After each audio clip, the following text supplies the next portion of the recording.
Throughout American cinematic history, one genre that has remained consistent and perpetual in the American movie-making machine is action movies.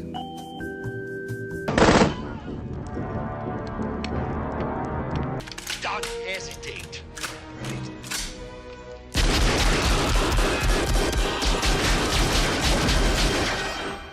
Thanks for the advice.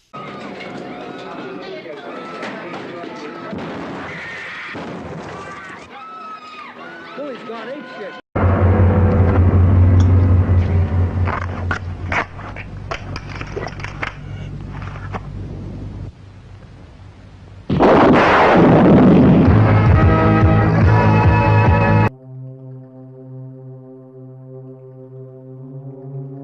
As the times come and go, even nowadays their existence is a major cultural pillar in America. And, like everything, the current political mindsets of the nation, particularly the views of the president, would morph the ideologies behind the making of these films accordingly.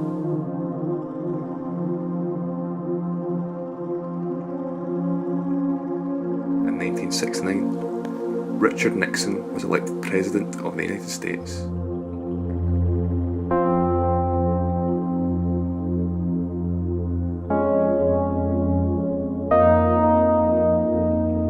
And in the same year, John Wayne would win an Oscar for his performance in True Grit. Little to know that the action genre would soon undergo a massive evolution.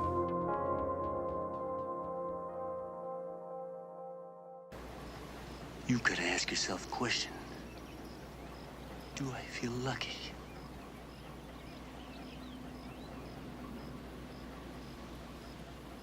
Well, do you, punk?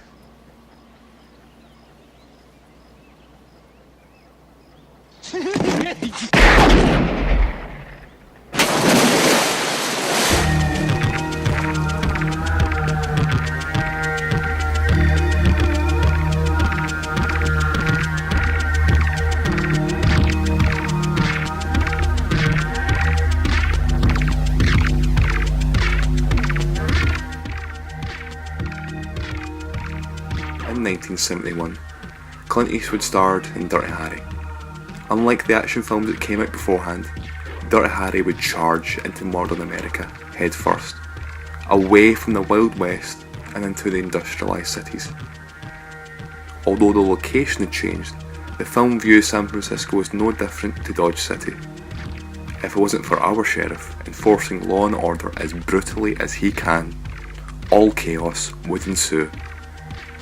As Richard Barker wrote, just as in the Sergio Leone films, Clint Eastwood's quote, "representation of masculinity is replete with horrific imagery of women being disempowered and deflowered, but also of men destroying each other." And then there's the racism. How's he feel about Mexicans? Ask him. Especially Spicks.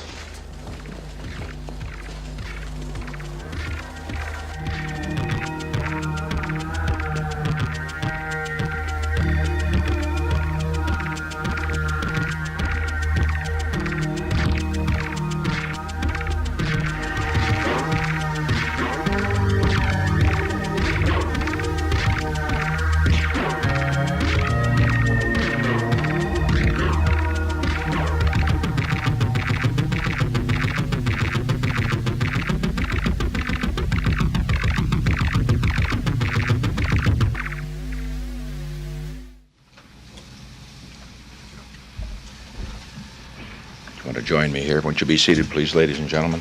Come on, Dr. Jaffe and Mr. Krogh, Mr. Ehrlichman. Fine, fine. Ladies and gentlemen, I would like to summarize for you the meeting that I have just had with the bipartisan leaders, which began at 8 o'clock and was completed 2 hours later.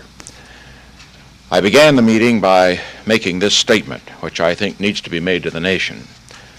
America's public enemy number one in the United States is drug abuse. In the same year Dirty Harry was released, Richard Nixon announced his war on drugs. Holla, baby. Holla, baby. Holla,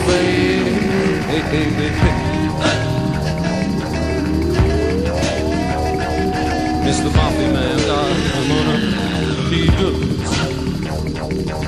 Call him home, baby. Call him home, baby. Call him home, baby. He'd already used drug abuse as an election focal point, as a way to direct America's distrust of who he considered the enemy. The Nixon campaign in 1968 and the Nixon White House after that had two enemies, the anti-war left and black people. You understand what I'm saying? We knew we couldn't make it illegal to be either against the war or black, but by getting the public to associate the hippies with marijuana and blacks with heroin, and then criminalizing both heavily, we could disrupt those communities. Nixon would continue to sow the seeds of division, blaming the existence of the slums and the ghettos on drug abuse.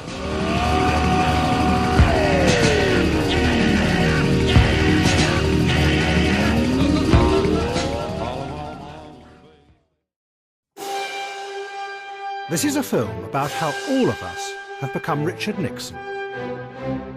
Just like him, we have all become paranoid weirdos.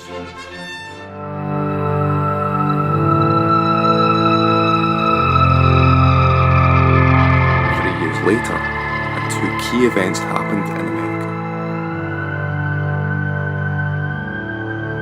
Richard Nixon resigned after the Watergate scandal. The other was the release of Death Wish. Starring Charles Bronson, Death Wish would appear to validate many of the concerns of the Republican right, along with appealing to libertarian sectors.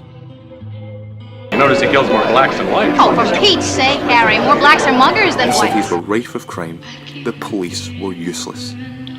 Only one thing had to be done. The criminals had to be killed.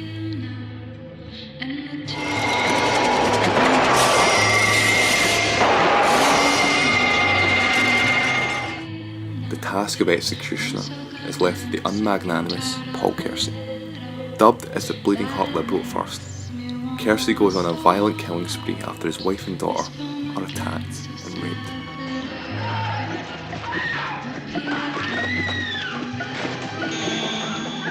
The film presents him as the avatar of what the average American man should be. White, middle class, and in a Christian relationship.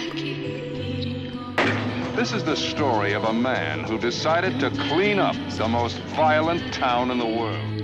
Paul Kersey was the everyman, the unassuming figure who takes action into his own hands, regardless of the authorities. The embodiment of the American dream who would smite down the lower classes, the scum on the street. Just as with Dirty Harry, Death Wish was a reaction to the very real issue of disorder within American cities in the early 70s. As the areas had large African American populations, these films would act as validators for those who had an ideological agenda against certain groups of people.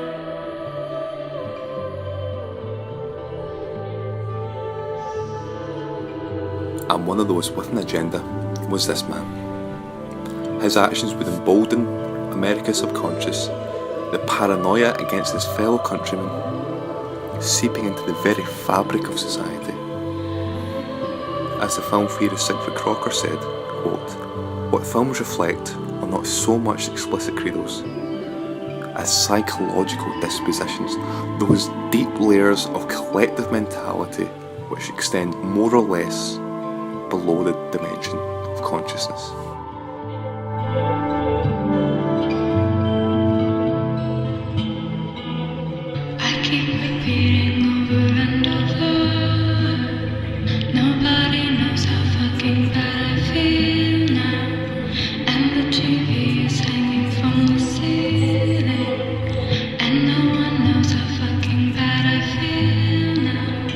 I'm so good, I'm sick and tired of it all. That it